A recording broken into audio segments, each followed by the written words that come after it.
Leçon 20, cause à effet. Osake o nomisugite, nebo shimashita. Nebo, c'est un mot qui veut dire dormir jusqu'à tard ou ne pas se réveiller à l'heure. Typiquement, ça va s'utiliser quand vous devez aller à l'école ou au travail et que vous dormez trop parce que vous n'avez pas mis votre réveil ou que vous ne l'avez pas entendu.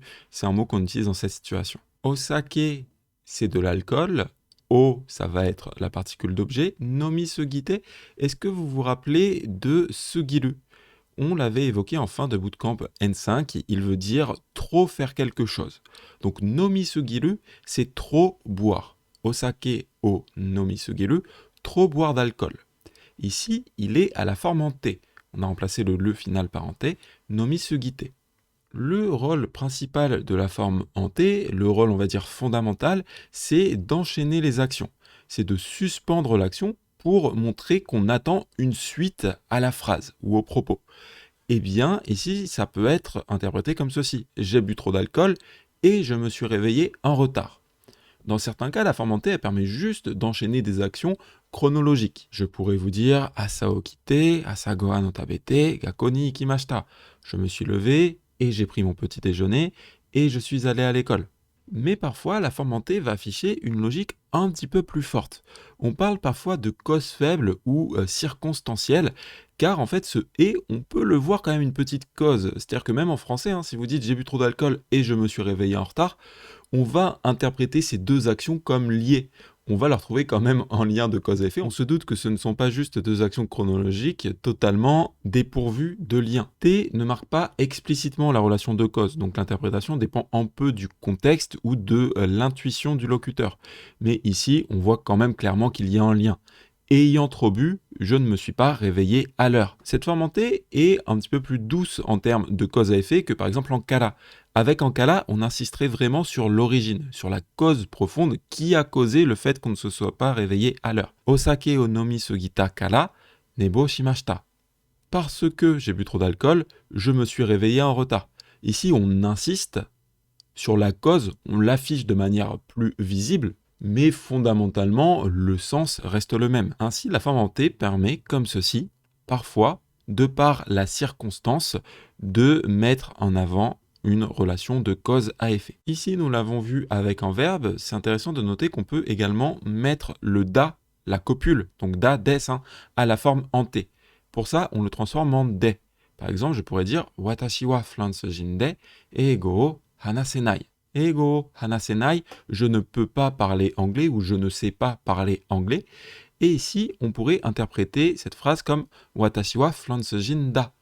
Je suis français. Sauf qu'on le met à la forme en T. Je suis français et je ne peux pas parler anglais. Et ici, on va quand même trouver un lien de cause à effet. Étant français, je ne peux pas parler anglais. Là, certaines personnes verront en lien avec la particule « des » qui indique le moyen. On pourrait se dire, bah oui, le moyen, c'est parce que je suis français ou quelque chose comme ceci, quelque chose de proche. C'est vrai que parfois, on peut trouver une similitude entre « des » et la forme en T. C'est intéressant de noter que la particule « des », historiquement, elle dérive de la particule « T » qui sert à créer la forme en T. Vous n'avez pas besoin de le retenir, c'est pour vous montrer que oui, il y a un lien entre le « des », la particule, et la forme en T. C'est pour ça que parfois il y a un sens qui semble un petit peu se recouvrir. Comment d'ailleurs est-ce qu'on peut distinguer si ce « des » est en fait la forme en T de da ou la particule de moyen? C'est globalement le contexte et l'expérience qui vous permettra de le faire, mais ici on a un indice avec la virgule. Même si ce n'est pas obligatoire, on a tendance en japonais à séparer les clauses avec une virgule pour rendre le tout plus lisible. Du coup, quand c'est fait comme ceci, il y a fort à parier que le des, ça va être ici la forme en T de la copule, de da. C'est être français et ne pas pouvoir parler anglais. Étant français, je ne sais pas parler anglais. Ok, nouvelle phrase. Chotto eakon no ondo o agete kudasai. Eakon, je rappelle, c'est l'air conditionné qui peut servir de chauffage et de clim. Ondo. Ondo, ça va être la température. Et ageru, cela veut dire élever, augmenter. On l'avait déjà vu dans son sens de donner quelque chose. Je rappelle que quand on dit donner quelque chose, littéralement, on élève quelque chose. Par exemple, je vous élève en gâteau, voilà, je vous donne en gâteau. Cette phrase nous donnerait donc un petit peu la température de l'air conditionné veuillez augmenter. Veuillez augmenter un petit peu la température de l'air conditionné. Le kanji de do, le voici. C'est un kanji qui est très utilisé car il veut dire le degré. L'histoire qu'on peut utiliser, c'est comme ceci. Sur la gauche, c'est un élément qu'on appelle la maison sur la falaise. Très important d'imaginer la maison parce qu'il y a un petit trait. Il faut savoir qu'il y a le même élément qui existe sans le petit trait, donc il faut le distinguer. Vous pouvez imaginer une petite maison comme ceci. La maison sur la falaise, cet élément ici, ça veut dire 20. C'est une manière très rare d'écrire 20, mais il faut savoir que ça existe et c'est surtout utilisé à l'heure actuelle en tant qu'élément dans d'autres kanji. Et en dessous, on a l'élément qui se lit mata, qui veut dire encore, encore. L'histoire qu'on peut se raconter avec ces éléments, ça serait dans la maison sur la falaise, la température est descendue en dessous de 20 degrés. Encore une fois. C'est intéressant de noter que le degré, c'est pas utilisé uniquement pour la température, hein, ça peut, comme en français, mais on peut dire des degrés pour par exemple parler des degrés d'alcool, le degré d'un angle, etc. En fait, comme en français, hein, voilà, degré va avoir les mêmes sens qu'en français. Écoutez cette phrase. 温度を下げたから涼しくなるよ。温度を下げたから涼しくなるよ。 Alors on a toujours notre ondo qui veut dire la température, et cette fois-ci, on va pas avoir agele, on va avoir sagele, qui va être le mot opposé qui veut dire baisser quelque chose, diminuer quelque chose. J'ai baissé la température, alors, suzushiku naru yo, est-ce que vous vous rappelez de cette construction? Cela va devenir frais, cela va se rafraîchir. Parce que j'ai baissé la température, cela va se rafraîchir. Kono heiya wa dengen ga sukunakute fuben desu. Dengen, ça veut dire une prise de courant électrique. Pour être plus précis, den, ça va être l'électricité, on va voir le kanji tout à l'heure, et gen, ça veut dire la source. Du coup, dengen, c'est une source d'électricité, une source d'énergie, et ça va avoir une utilisation multiple. De manière générale, ça peut vouloir dire une source d'énergie au sens large. Quand on parle ici d'un contexte dans une pièce, heiya, voilà, dans une pièce, ça va renvoyer souvent aux prises de courant électrique directement. Ga sukunakute. Ici, on a une forme en T. Alors, c'est la forme en T de sukunai, qui veut dire peu nombreux. Oui, il est également possible de passer les adjectifs en I à la forme en T. En fait, c'est quelque chose qu'on avait déjà vu sans vraiment s'attarder dessus, notamment avec la forme naktewa ikenai, qui permettait de créer l'obligation. Ici, on revient donc dessus et vous voyez qu'en fait, c'est assez simple. Il suffit de remplacer le I final par kute. On va traduire cette phrase dans son ensemble, mais avant, c'est intéressant de faire le point sur notre forme en T. Avec les adjectifs en I, on change le I final par kute. Kawaii deviendrait kawaii kute. Pour les adjectifs en na, je rappelle que na, c'est une forme particulière de da. Et on a vu tout à l'heure avec les noms que le da se transformait en de. Les adjectifs en na ne sont pas une exception, et du coup, par exemple, kirei na va devenir kirei de. Et enfin, c'est intéressant de noter que certains auxiliaires vont être considérés comme des adjectifs en i. Par exemple, nai, ça va devenir nakute. Tai, la forme du désir, ça va devenir takute. Ça, c'est toujours intéressant à noter, c'est le même schéma que pour les adjectifs en i. Pour ce qui est des verbes, nous avons déjà eu l'occasion de le voir. On avait vu que ça dépendait de la terminaison du verbe. Je vous invite à vous référer à la leçon sur la conjugaison du GLPT N5 si nécessaire. Un kanji que nous venons de voir, l'électricité, techniquement il est considéré comme N5, mais comme il est un petit peu complexe, je vous le montre ici. Alors il est un petit peu complexe par le nombre de traits, en vrai il n'est pas très compliqué en termes d'éléments. En haut, on a la pluie. La pluie, qui est également kanji N5. En bas, on a un élément, en vrai on a deux éléments. On a le soleil et on a la poignée de parapluie. Moi, du coup, j'aime bien m'imaginer une image de parapluie solaire. Il faut savoir que selon certaines méthodes, je pense notamment à RTK, ils considèrent cet élément comme une anguille électrique parce qu'il est utilisé dans le kanji de l'électricité.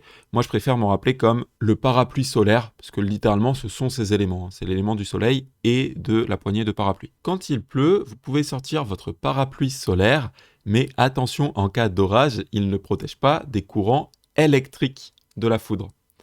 Voilà, l'électricité. Et le deuxième kanji, celui-ci, il n'est pas très compliqué en termes de tracé. Vous voyez qu'on a 4 traits. On commence par dessiner petit, et puis on dessine en katakana no. Voilà, donc tout simplement l'histoire très simple ici, c'est petit avec le katakana no qui permet de préciser que ce n'est pas la taille, mais la quantité. Et donc, c'est pas petit en taille, mais c'est un petit peu. C'est la quantité. Et enfin, le dernier kanji de notre phrase ici, qui est considéré comme JLPT N4 également. Feu, c'est le kanji de négation. Il va s'utiliser pour créer des mots négatifs. Il est simple et très fréquent, je vous conseille de l'apprendre par cœur en le dessinant. Donc vous voyez qu'ici on avait feu ben, je vous rappelle c'est un mot qui veut dire non pratique. On a le ben qu'on utilise par exemple dans benli pour dire pratique, et du coup feu ben ça veut dire pas pratique, vous voyez qu'on a une négation ici dans le sens du mot. Kono heiya wa, dans cette pièce, à propos de cette pièce, dengen ga sukunakute, les prises de courant sont peu nombreuses, et feu ben desu, ce n'est pas pratique. Ici, on peut voir également que plus qu'en « et », on a quand même une relation de cause à effet. Dans cette pièce, les prises de courant étant peu nombreuses, ce n'est pas pratique. Ce qui, en français un peu plus naturel, pourrait donner « il y a peu de prises de courant dans cette pièce, ce n'est pas pratique ». Ce qui est intéressant, c'est que c'est un usage de la forme en T qu'on a déjà croisé plus ou moins, par exemple, dans ce genre de phrase. « Aruite, 10 pun shika kakaranai » où on mettait par exemple le verbe aruku à la forme en T pour indiquer le moyen, pour dire en marchant. Et ici aussi, on avait vu que littéralement, on pouvait dire marcher et enchaîner. Alors je vais vous traduire la suite. 10 pun, 10 minutes, shika seulement, kakaranai, prendre. Je vous rappelle qu'on utilise kakale pour prendre du temps. Ici, on a shika kakaranai, donc ne prendre que 10 minutes. Cette phrase nous donnerait en marchant, cela ne prend que 10 minutes. Littéralement, on pourrait dire on marche et cela ne prend que 10 minutes. Ici, bien sûr, la relation de cause à effet est plus forte. On la traduirait directement par un moyen. Vous voyez que tous ces sens en fait de la forme en T, ils viennent un petit peu s'entremêler. Ce qui est intéressant, c'est que ce qu'on a vu dans cette leçon, c'est pas quelque chose qui est absolument nouveau, c'est juste une extension de la forme en T qu'on a déjà croisée à maintes reprises dans notre apprentissage du japonais. Une petite information intéressante, c'est vrai que dengen, à l'heure actuelle, même s'il reste utilisé, on utilisera plutôt ce mot à la place. Consento, qui veut dire une prise de courant électrique également. Pour désigner une prise de courant, les deux mots sont interchangeables. Ce qui est intéressant, c'est que c'est un mot qu'on appelle du wasei eigo. Alors qu'est-ce que ça veut dire? Je vous ai mis la définition ici. Je vous invite à lire éventuellement la page Wikipédia pour plus d'informations. Elle est intéressante avec plus d'exemples. Le wasei eigo, littéralement l'anglais fabriqué au Japon. D'ailleurs, c'est intéressant, vous avez le kanji ici de wa, qu'on avait vu dans washitsu par exemple, pour dire qu'il est typiquement japonais. Le sei, c'est un kanji qui veut dire fabriquer. Donc voilà. L'anglais fabriqué au Japon est un ensemble de locutions japonaises dont l'étymologie est entièrement ou partiellement anglaise et qui sont utilisées au Japon sans exister telles quelles dans l'anglosphère. C'est-à-dire que concentric plug, c'est un mot qui n'existe pas en anglais et quelque chose qu'on n'utilise pas. Pourtant, ce sont des mots anglais qui ont été en fait utilisés en japonais de manière arbitraire, comme ceci. C'est pas une information primordiale à connaître, mais c'est intéressant, notamment si vous parlez anglais. Parfois, vous allez dire, mais je comprends pas pourquoi est-ce que ça semble venir de l'anglais, mais ça n'a pas le même sens qu'en anglais. C'est peut-être dû à ça. La plupart des dictionnaires le renseignent. Par exemple, si je passe sur Yomitan ici, sur notre mot, vous voyez qu'on a ici que ça vient de l'anglais et qu'on a le petit tag wasei pour nous dire voilà, c'est pas un vrai mot anglais, c'est pas un mot qu'on utilise comme ceci en anglais, mais il est utilisé en tant que tel en japonais. Koko o osuto, terebi ga tsuku. Tsuku, ça veut dire s'allumer. On avait déjà vu tsukeru pour dire allumer quelque chose. Ici, on a la version intransitive. Si tu appuies ici, la télé s'allume. Quand tu appuies ici, la télé s'allume. C'est intéressant de noter que le conditionnel peut servir bien sûr à afficher une cause et un effet, notamment le conditionnel en to, qui est un conditionnel systématique. Voilà, quand on appuie ici, la télé s'allume. 電気が消えているので、山田さんは部屋にいないでしょう。電気が消えているので、山田さんは部屋にいないでしょう。Kieru, c'est un verbe qui veut dire s'éteindre. Ici, il est au présent continu. Étant un verbe intransitif, on va le traduire ici, qui était ilu par est éteinte. Denkiga, qui était ilu, l'électricité est éteinte. Je vous rappelle que denki, on peut l'utiliser dans ce cas-là pour parler de la lumière. On avait vu l'expression denki o kiesu pour éteindre la lumière, c'était la version transitive. Ici, on est dans la version intransitive. Étant intransitif, l'état, ça va indiquer l'état résultant. Denkiga qui était élu, la lumière est éteinte. Node, une particule qui indique la raison, on l'avait vu en début de bootcamp, comme la lumière est éteinte. Ce qui est d'ailleurs intéressant à noter dans l'expression node, c'est que le de, c'est la forme en t de da. C'est pour ça qu'on peut également dire noda lorsque l'on veut apporter une nuance explicative. Et que le nodé, ça permet de ne pas conclure la phrase, mais de l'enchaîner. De dire la raison est celle qui est donnée ici, et blablabla. Bla. C'est marrant de constater que finalement tout ça est lié. La lumière étant éteinte, comme la lumière est éteinte, Yamada-san wa heya ni inai. Concernant Yamada-san, dans la chambre, ne pas être présent, desho, je pense que. Je rappelle le desho qui sert à faire une supposition. Comme la lumière est éteinte, Yamada-san ne doit pas être dans la pièce. Chotto soto ni deru kara eakon o keshite okimashita. Kesu, c'est donc éteindre, la version transitive. Chotto soto ni deru, je sors un petit peu dehors, je vais sortir un petit peu dehors. Kara, parce que je sors un petit peu dehors. Eakon o, l'air conditionné. Keshite okimashita, avoir éteint et laissé en état. Ici, on va utiliser la forme en te oku pour montrer que on a fait une action, on l'a laissé dans l'état en anticipation de quelque chose. Ici, l'anticipation, c'est quoi? C'est que comme on va sortir, on l'éteint très certainement pour économiser de l'électricité. Ici, l'idée sur laquelle on va insister, c'est qu'on l'a éteint et on l'a laissé dans cet état vu que l'on va sortir. Comme je sors un peu dehors, j'ai éteint l'air conditionné. Mainichi hayaoki shiteiru. Hayaoki, cela veut dire se réveiller tôt.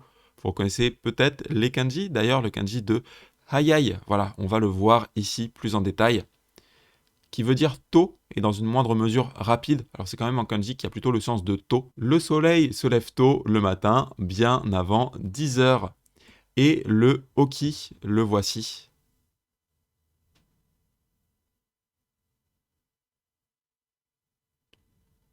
Alors sur la gauche, on a le kanji de courir. Et sur la droite, on a le kanji de soi, qui se lit honoré. C'est peut-être un mot que vous avez entendu si vous aimez bien les animés. Je me réveille toujours à cause du même rêve.